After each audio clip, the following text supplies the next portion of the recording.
In 2017, Logic released a song titled Black Spider-Man, a song that he explains celebrates diversity. Just like for many of us, Logic grew up with Spider-Man being Peter Parker, a white kid. When considering superheroes and racial and gender representation, Peter Parker was just another white male superhero from a very long list of white male superheroes. But a few years before Logic dropped the track Black Spider-Man, Marvel Comics was creating Miles Morales, an Afro-Latino Spider-Man. Miles' character is celebrated not only for the inclusion of diversity in the Marvel Universe, but also for the direct impact he can have on the self-esteem of the many children and adults of color who love superheroes. Children in middle childhood have a more realistic sense of self than do those in early childhood.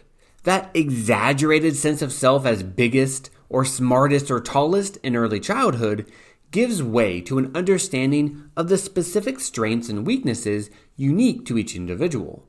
This can be attributed to greater experience in comparing one's own performance with that of others, and to greater cognitive flexibility. A child's self-concept can be influenced by peers and family and the messages they send about a child's worth. Contemporary children also receive messages from the media about how they should act and look. Movies, music videos, the internet, and advertisers can all create cultural images of what is desirable or undesirable, and this too can influence a child's self-concept. In 2012, a study titled Racial and Gender Differences in the Relationship Between Children's Television Use and Self-Esteem, a longitudinal panel study, explored how television exposure relates to the self-esteem of black and white girls and boys between the ages of 7 to 13 years of age. This study is important because, as Logic's song and the representation of Miles Morales recognize, there is a very large disparity between the number of positive representations of superhero characters of color compared to white characters. Furthermore, the number of female superhero characters of color is even more limited.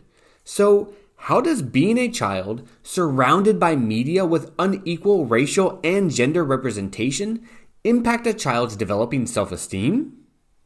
The results of the research showed that for all the children, television exposure predicted a drop in self-esteem, except for one group of children, the white boys. This means that when the black boys, black girls, and white girls watched television, they showed a decrease in self-esteem. Although there are a few potential explanations for these findings, one clearly is the overwhelming disparity in the quantity and quality of representations of characters of color and the underrepresentation of female characters, especially female characters of color.